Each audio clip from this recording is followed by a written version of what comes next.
শব্দার্থ পরিবর্তনের ধারা বা সূত্র এটা আজকে আলোচনা করব। তো শব্দের অর্থের পরিবর্তন কেন হয়? কারণ যুগ যুগ ধরে একটা শব্দ কখনো তার নিজের অর্থকে পরিবর্তিত করে সে অন্য অর্থ লাভ করে, বা কোনো শব্দ প্রাচীনকালে একটি অর্থে ব্যবহৃত হতো, সেই একটি অর্থ পরিত্যাগ করে এখন একাধিক অর্থ গ্রহণ করেছে। যেমন নদী প্রবাহিত হওয়ার সময় সে তার বাঁক পরিবর্তন করে, ঠিক বাংলাতে এই শব্দের অর্থ যেন নদীর স্রোতের মতো, সে বিভিন্ন সময় বিভিন্ন বাঁক পরিবর্তন করে নেয়, তাই তার অর্থেরও পরিবর্তন ঘটে যায়। শব্দার্থ পরিবর্তনের যে ধারা বা সূত্র, সেটাকে প্রধানত আমরা প্রধান তিনটে ভাগ রয়েছে, কিন্তু শব্দার্থ পরিবর্তনের ধারা বা সূত্রকে আমরা 5 ভাগেই ভাগ করব। 5টি ভাগ কি কি? শব্দার্থ পরিবর্তনের যে ধারা বা সূত্র, তার প্রধান ধারা বা প্রধান অংশ এই 3টি, কিন্তু শব্দার্থ পরিবর্তন ধারাকে 5 ভাগে ভাগ করা হয়। 5টি ভাগ কি কি? 1 নম্বরে শব্দার্থের বিস্তার বা প্রসার, 2 নম্বর শব্দার্থের সংকোচ, যেটাকে আমরা সংক্ষেপ বলবো, 3 নম্বর শব্দার্থের রূপান্তর বা সংশ্লেষ, 4 নম্বর শব্দার্থের উৎকর্ষ বা উন্নতি, আর 5 নম্বরে শব্দার্থের অপকর্ষ বা অবনতি। শব্দার্থের বিস্তার বা প্রসার কাকে বলবো, বা শব্দার্থের বিস্তার বা প্রসার কি? বিস্তার অর্থে আমরা বুঝতে পারি যে যেটাকে ছড়িয়ে পড়া বলবো, ছড়িয়ে পড়া, অর্থাৎ সেটা শব্দার্থের ক্ষেত্রে কি হবে? যখন কোনো একটি শব্দের অর্থ, শব্দার্থ অর্থাৎ শব্দের অর্থ প্রাচীনকালে একটি বিষয় বা একটি বস্তুকে বোঝাতো, বর্তমানে একটি বিষয় বা বস্তুকে পরিত্যাগ করে একাধিক বিষয় বা বস্তুকে বোঝালে তাকে শব্দার্থের বিস্তার বা প্রসার বলে। অর্থাৎ কোনো একটি শব্দ একটি অর্থকে, অর্থাৎ ছোট্ট কোনো একটি অর্থকে বোঝাতো, সে সেটিকে পরিত্যাগ করে একাধিক অর্থকে বোঝাচ্ছে। একটি অর্থকে বোঝাতো, সে পরিত্যাগ করে একাধিক অর্থকে বোঝাচ্ছে, তখন তাকে বলা হয় শব্দার্থের বিস্তার বা প্রসার। অর্থাৎ আবারও বলি যে যখন কোনো একটি শব্দ প্রাচীনকালে একটি অর্থ বা একটি বস্তুকে বোঝাতো, বর্তমানে সেই একটি অর্থে ব্যবহৃত না হয়ে একাধিক অর্থে ব্যবহৃত হলে তাকে বলা হয় শব্দার্থের প্রসার বা বিস্তার। উদাহরণ একটা দিলে বোঝা যাবে। উদাহরণ, কালী। কালী একটি শব্দ। এই কালী শব্দটি প্রাচীনকালে কালো রঙের তরল পদার্থকে বোঝানো হতো, কিন্তু বর্তমানে কালি বলতে আমরা কালো, লাল, নীল, হলুদ যাবতীয় রঙের তরল পদার্থকে আমরা কালি বলি। তাহলে এই যে কালি শব্দটা প্রাচীনকালে একটিকে বোঝাতো, বর্তমানে একাধিক অর্থে ব্যবহৃত হচ্ছে, তাই এটি শব্দার্থের বিস্তার বা প্রসার। আরো একটি উদাহরণ রয়েছে, বর্ষ। এই যে বর্ষ, এই শব্দটি, বর্ষ শব্দটি প্রাচীনকালে বলা হতো বর্ষাকাল হিসাবে ব্যবহৃত। প্রাচীনে বা সংস্কৃতে বর্ষ শব্দ বর্ষাকাল হিসেবে ব্যবহৃত হতো, অর্থাৎ বছরের যে 6টি ঋতু তার একটি ঋতুকে বোঝাতো, বর্ষাকাল। কিন্তু বর্তমানে এই বর্ষ শব্দটি সারা বছরকে বোঝায়, অর্থাৎ গোটা বছর, অর্থাৎ 6টি ঋতুকেই বোঝায়। অর্থাৎ একটি অর্থ পরিত্যাগ করে একাধিককে বোঝাচ্ছে, তাই এখানে শব্দার্থের বিস্তার বা প্রসার ঘটেছে। দ্বিতীয় যেটা রয়েছে যে শব্দার্থের সংকোচ, অর্থাৎ এর ঠিক বিপরীত, এর ঠিক বিপরীত। অর্থাৎ যখন কোনো শব্দের অর্থ প্রাচীনকালে, যখন কোনো শব্দের অর্থ প্রাচীনকালে একাধিক বিষয় বা বস্তুকে বোঝাতো, একাধিক, কিন্তু বর্তমানে সে একাধিক অর্থের মধ্যে যে কোনো একটি অর্থে ব্যবহৃত হলে তাকে বলা হয় শব্দার্থের সংকোচ। উদাহরণ, অন্ন। অন্ন শব্দের অর্থ কি? অন্ন শব্দের অর্থ হলো, বলা মাত্র অন্ন শব্দের অর্থ আমরা বলে দেব যে ভাত। কিন্তু প্রাচীনকালে অন্ন শব্দের অর্থ ছিল ভাত, ডাল, রুটি সমস্ত ধরনের খাবারকেই অন্ন বলা হতো। তাহলে প্রাচীনকালে একাধিক অর্থে ব্যবহৃত হতো, আর বর্তমানে শুধুমাত্র একটি অর্থে ব্যবহৃত হচ্ছে।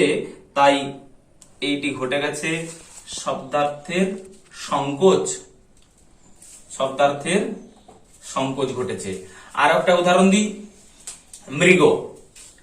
মৃগ একটি শব্দ।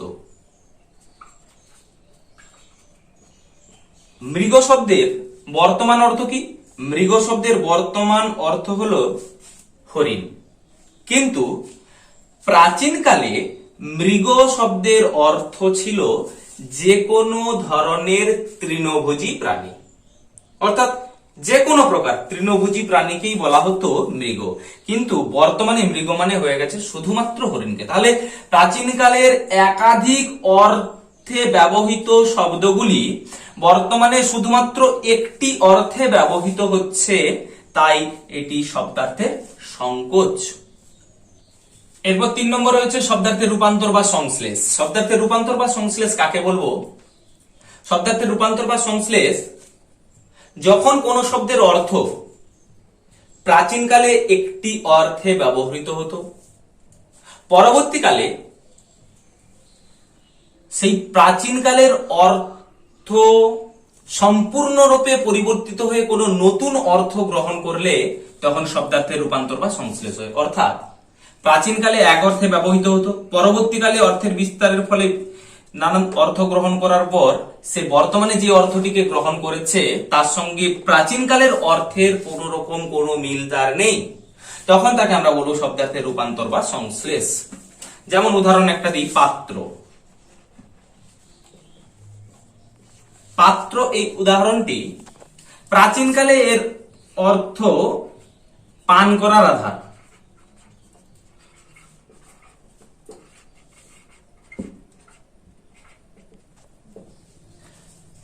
পান করার আধার। পরবর্তীকালে শব্দার্থের বিস্তার ঘটে যে কোনো ধরনের আধার, যে কোনো ধরনের আধার, অর্থাৎ পান করার আধার গ্লাস বা এই জাতীয়কে না বুঝিয়ে যে কোনো রকমের পাত্র, হাঁড়ি কড়া সমস্ত কিছুকে পাত্র বলা হচ্ছে। এটা তখন ঘটে গেল, শব্দার্থের বিস্তার ঘটলো। পরবর্তীকালে পাত্র শব্দের অর্থ হলো কন্যাদানের আধার।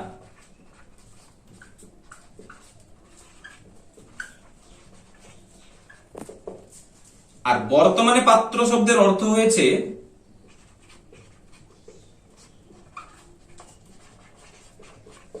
বর বা স্বামী।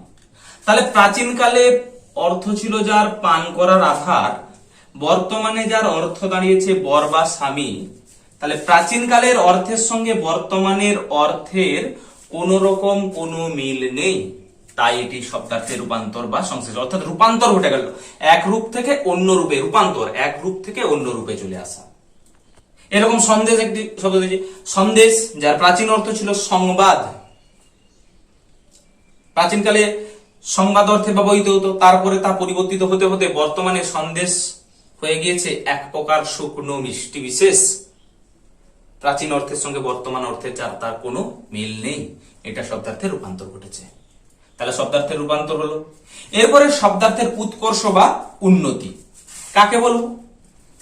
যখন কোন শব্দের অর্থ প্রাচীনকালে কোনো হেয় বা তুচ্ছ অর্থে ব্যবহৃত হতো, যখন কোন শব্দ প্রাচীনকালে কোনো হেয় বা তুচ্ছ অর্থে ব্যবহৃত হতো, কিন্তু বর্তমানে সেই হেয় বা তুচ্ছ অর্থ পরিত্যাগ করে কোনো উন্নত অর্থ গ্রহণ করলে তাকে বলা হয় শব্দার্থের উৎকর্ষ বা উন্নতি।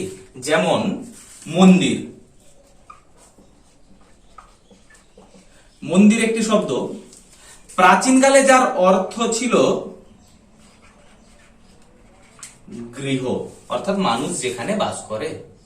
বৈষ্ণব পদাবলীর একটি পদে রয়েছে মন্দির বাহির কঠিন কপাট চলতই শঙ্কিল পঙ্কিল বাট। গোবিন্দ দাসের একটি অসাধারণ অভিসারের পদ, মন্দির বাহির কঠিন কপাট। সেই মন্দির অর্থে গৃহ বা যেখানে মানুষ বাস করে। আর বর্তমানে যার অর্থ দাঁড়িয়েছে মন্দির মানে দেবালয়, অর্থাৎ যেখানে দেবতারা বাস করে। তাহলে এই যে মন্দির শব্দ প্রাচীনকালে গৃহ অর্থে ব্যবহৃত হতো, বর্তমানে দেবালয় অর্থে ব্যবহৃত হচ্ছে। অর্থাৎ এক জায়গায় মানুষরা থাকতো, এখন দেবতারা থাকে। তো এটা শব্দার্থের উৎকর্ষ বা উন্নতি ঘটেছে। শব্দার্থের অপকর্ষ বা অবনতি কাকে বলবো? ঠিক এর বিপরীত রীতি, এর বিপরীত সংজ্ঞা। অর্থাৎ যখন কোনো শব্দ প্রাচীনকালে কোনো উন্নত অর্থে ব্যবহৃত হতো, কোনো উন্নত অর্থে, আর বর্তমানে সেই উন্নত অর্থকে পরিত্যাগ করে কোনো হেয় বা তুচ্ছ অর্থে ব্যবহৃত হয়, তাকে বলা হয় শব্দার্থের অপকর্ষ বা অবনতি। যেমন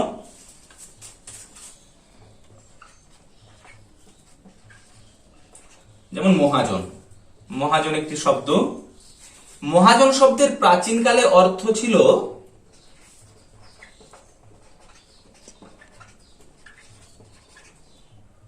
মহান যে জন বা ব্যক্তি, অর্থাৎ মহৎ ব্যক্তিকে মহাজন বলা হতো। বর্তমানে মহাজন শব্দের অর্থ হয়েছে যে সুদের ব্যবসা করে, অর্থাৎ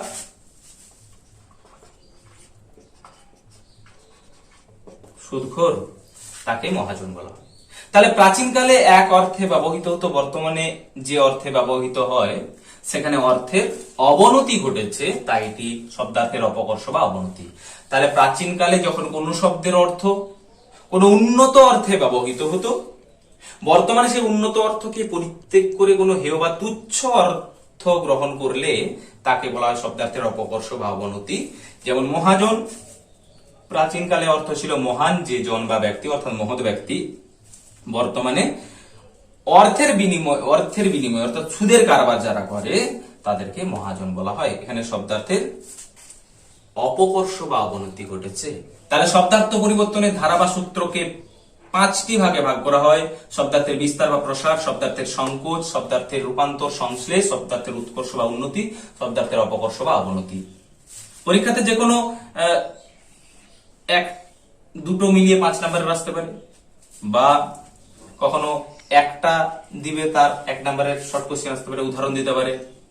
আর কলেজের ক্ষেত্রে পুরোটাই আসবে, 10 নম্বরেরও আসতে পারে বা 5 নম্বরেরও কলেজে আসতে পারে। খুব গুরুত্বপূর্ণ শব্দার্থ পরিবর্তনের ধারা বা সূত্র আজকে আলোচনা করলাম। আর এখান থেকে প্রশ্ন আসার সম্ভাবনা রয়েছে খুব। অতএব এটা একটি বাংলা ব্যাকরণের একটি অন্যতম গুরুত্বপূর্ণ অধ্যায়, যেখানে শব্দার্থের পরিবর্তন কিভাবে ঘটেছে, কালে কালে যুগে যুগে শব্দার্থের পরিবর্তন কেমন করে ঘটে, সেটা সূত্রের আকারে দেখানো হয়েছে।